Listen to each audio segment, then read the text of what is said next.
Alright, so let's talk about The Collector, which is a first time watch. I'm trying to right the wrongs with a lot of horror movies I haven't seen that are big ones. So I also just did a review on Hatchet, and depending on if I put it first or not, or this first or not, I've reviewed that as well recently. I don't know when I'll upload that one, or this one, matter of fact, because I've got a lot of videos that I've kind of hold off on uploading.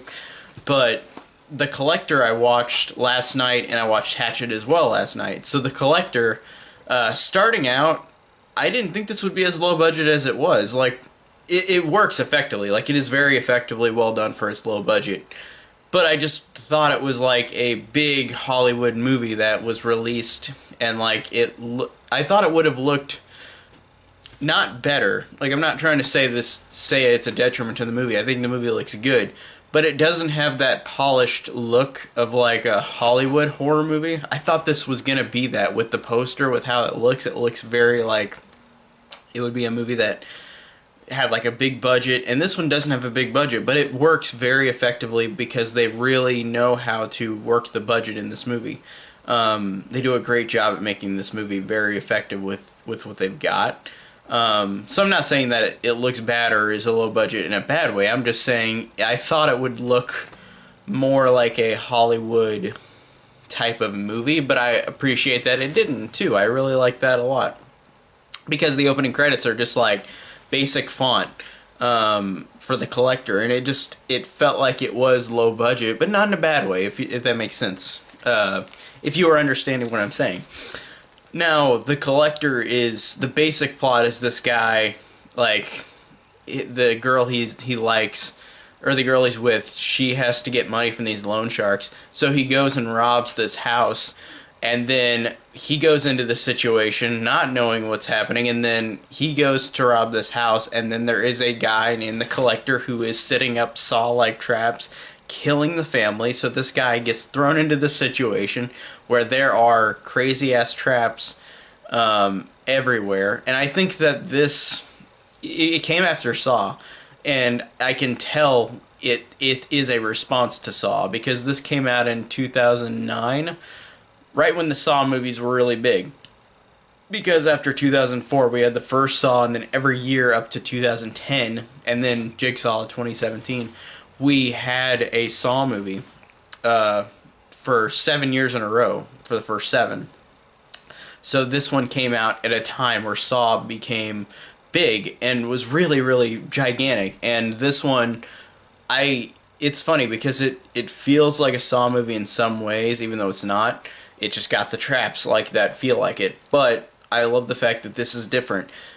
The effects are really good in this movie. They're really effective. I think that the traps are gross and scary, and I do like them. I do like how this one lone guy, the Collector, like he has all these traps set up in this house where like people can just get dragged through the house, like all around the house, getting hooked, thrown around. There's some really, really interesting, intriguing ways of how he hurts, like how he kills people. It's scary, it's effective. And what I get out of this type of movie, I liked. I like that effectiveness out of the torture porn subgenre of horror that Saw created, I guess. So I really like that. The gore just it made me cringe a lot. Like there is some really really effective gory moments, like or not gory moments. There are really effective moments of tension being in these trap like locations in this house. Like for example, when a character is in this room and there are just fish hooks everywhere. Like it is filled to the brim with fish hooks, and he walks by and one clips in his eyelid and like he has to pull it out, like moments like that.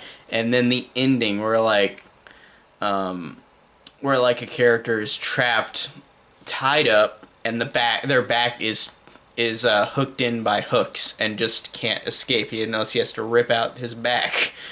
It literally it is very very cringy, and cringy not in a bad way. Cringy is in it is incredibly effective, and it hurts watching this movie. And I love the fact that they are just as effective as the Saw franchise was. Like I love that. I love that they did something a little different, even though it's kind of the same because it's a set of traps like in this house. but it's not the same with the killer. It's not the same with what the intent is for the movie. It's just it came out during the Saw craze, so it's like it's funny to watch that. But the thing I love is that this movie is an effective and really incredibly gory movie. And I do like the main character a lot. All the other characters are just okay. I like the main character. I like his performance. But besides the gore, the only thing, the only other things I can mention is the main character that I liked.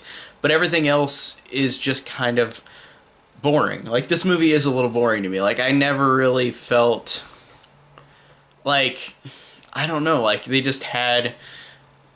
I guess until later in the movie it got more effective, and that's what movies do. They have to build up.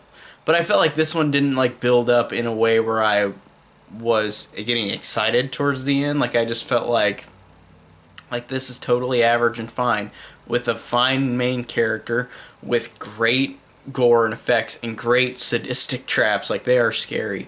But the movie just feels forgettable for some reason to me. Like, there's not, like, I can remember some of the traps, but besides that, I really don't remember much. I think I'll forget the main character after a little bit after I've seen this movie, but that's the one thing I could point out since I watched this fresh. But besides the traps, like, it's not as a whole a movie that I want to rewatch, at least for the first watch. I don't think I want to rewatch.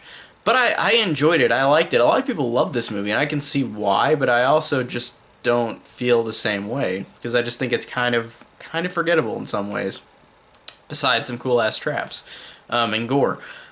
So this one overall, The Collector, I enjoyed. I liked this movie. I thought, despite it being a little uninteresting sometimes, like, it had some incredibly effective moments in the movie. Like, it does. It is a good horror movie, but it's just not one that I'm gonna rewatch. Probably it's not. It's kind of forgettable in some ways, besides the effects, which are good. The effects and traps are good, but everything else is just kind of forgettable. So that's my thoughts on The Collector from 2009. Tell me down below what you think of this movie, and sometime I will watch The Collection as well. I was looking online on my streaming services, and I didn't see it anywhere. I might have to check Netflix. I checked Amazon Prime, and they didn't have that for free. So I'll have to look on Netflix and see it. It might be on Netflix, so... But I'll watch The Collection sometime. And I hear people love it as much as the first one, so I might like it as much as this one. So that's my thoughts on The Collector from 2009. Tell me down below what you think of this movie, and thank you guys so much for watching.